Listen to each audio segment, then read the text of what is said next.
फसल जो कीमत जाती है उस फसल की कीमत के अनुरूप हमें मुआवजा मिले। और दूसरी हमारी मांग है कि जिन किसानों की जमीनें गई हैं उनके एक एक बच्चे को परमानेंट नौकरी दी जाए और जो क्षेत्र के लोग हैं उनको नमस्कार, जय हिंद, प्रणाम। मैं सामाजिक कार्यकर्ता चौधरी परवीन भारतीय और फिर आपको बुलंदशहर जनपद के सिकंदराबाद के जोखाबाद औद्योगिक क्षेत्र से कुछ तस्वीरें दिखाना चाहता हूं और उस कंपनी की तस्वीरें दिखाना चाहता हूं जो नेशनल ही नहीं इंटरनेशनल लेवल पे टाइल्स का काम करती है। मैं दिखाना चाहता हूं, आप देखिए वीडियो में किस तरीके से धुआं धुंध जो है उग रही है और यहाँ चिमनी से धुआं निकल रहा है। चारों तरफ जो है धुंध ही धुंध है और ये पॉल्यूशन की स्थिति इतनी दयनीय हो चुकी है कि बहुत ज़्यादा यहाँ सांस लेने में भी दिक्कत हो रही है। कुछ लोग, कुछ साथी हमारे हैं जिनसे हम पूछेंगे, ये धुआं ही धुआं है कि आप लोगों को किस तरीके से मतलब आपको यहाँ आंखों में जलन या सांस लेने में दिक्कत नहीं होती है? आंखों में जलन, सांस लेने में दिक्कत होती है, बहुत भारी समस्या होती है। और कभी कभी तो ऐसा हो जाता है कि जो है कि जैसे कि अभी कोहरा पड़ रहा हो दिन में ही, और अभी भी ये हालात है और काफ़ी लोग दमा से और सांस की दिक्कत पीड़ित है। यहाँ शिकायत करने के बाद भी कोई कार्रवाई नहीं होती है? यहाँ नहीं होता जी कुछ भी। आप देख रहे हो स्थिति। ये कौन सी कंपनी है? ये कजरिया टाइल कंपनी। साथियों, कजरिया टाइल्स कंपनी है और बहुत सारे लोग हैं। बाबूजी, यहाँ सिकंदराबाद में यहाँ खड़ा हूँ और मुझे जो सांस लेने में दिक्कत हो रही है क्योंकि कजरिया का सीधा धुआं, यानी कि पश्चिम हवा चल रही है तो सीधा धुआं इधर आ रहा है, वहाँ से स्मेल आ रही है। और नाले भी देख सकते हैं, लाल नीले पीले कलर के जो है नाले हो गए हैं। तो ये आप लोग कैसे जीवन व्यतीत कर रहे हैं यहाँ? बहुत परेशानी हो रही है जीवन जीने में। यहाँ सांस नहीं आ रही है, लोग बीमार हैं, तरह तरह की बीमारियां फैल रही हैं। तो साथियों, सीधी बात है कि यहाँ वायु और जल प्रदूषण और ध्वनि प्रदूषण से लोगों का जीवन नरकीय बन चुका है। इस पे 17 अक्टूबर को करप्शन फ्री इंडिया संगठन जोखाबाद के शर्मा होटल से और तहसील यानी कि एसडीएम का घेराव करने के लिए हजारों की संख्या में पैदल मार्च करेंगे।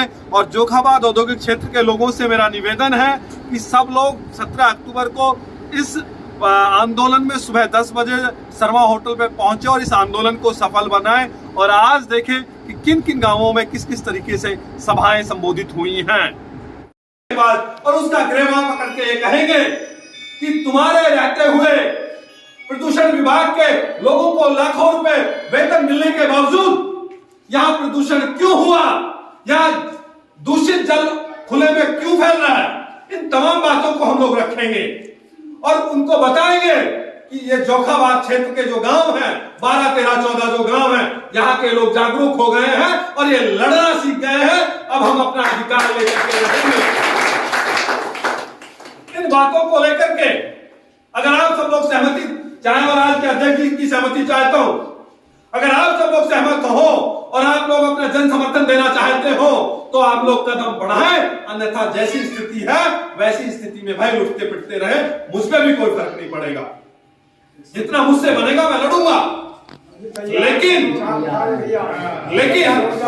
हम लोगों ने तय किया है कि वहां शर्मा होटल से और तहसील तक हजारों की संख्या में हम लोग पैदल मार्च करेंगे और यहाँ की प्रशासन को, यहाँ के एमएलए एमपीओ को ये ताकत दिखा देंगे कि तुम्हारे बिना भी हम लोग लड़ सकते हैं और अपने अधिकारों को छीन सकते हैं। ये ताकत हम लोगों के अंदर है। आप लोग चाहते हैं?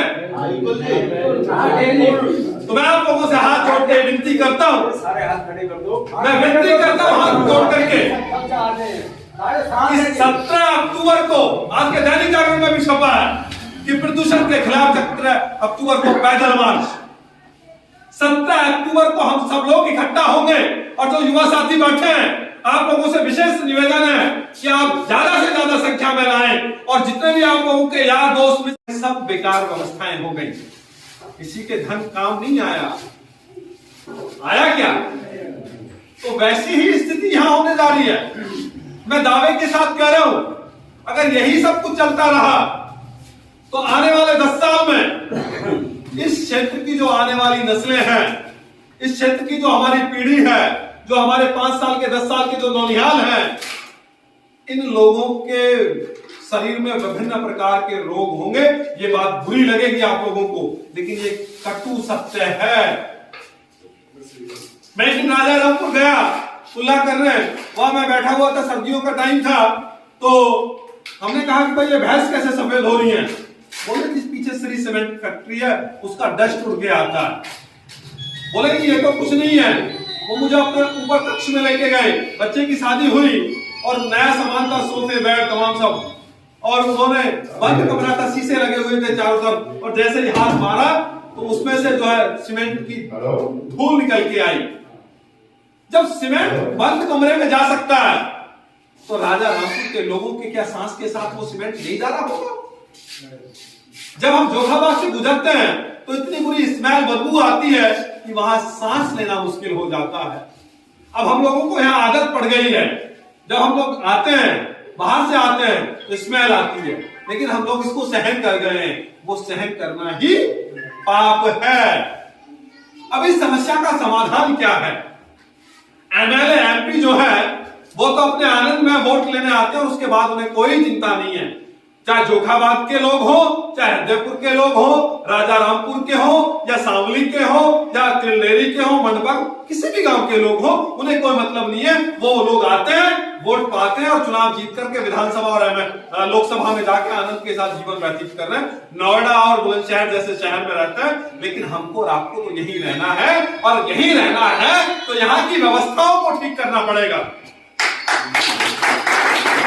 व्यवस्थाओं को ठीक करने के लिए हम लोगों को घर से निकलना पड़ेगा, लड़ना पड़ेगा, और जब तक हम लोग लड़ेंगे नहीं तब तक ना यहाँ का एमएलए एमपी और ना यहाँ के जो अफसरशाही है, ना उन अफसरशाहियों के ऊपर कोई कान पे जू रहेंगे। तो साथियों, हम लोगों ने तय किया है कि 17 अक्टूबर को दिन सोमवार को कि या सिकंदराबाद का जो जोखाबाद गांव है, जोखाबाद गांव के समीप जीटी रोड पे शर्मा होटल है, उस होटल पे हम सब लोग एकत्रित हो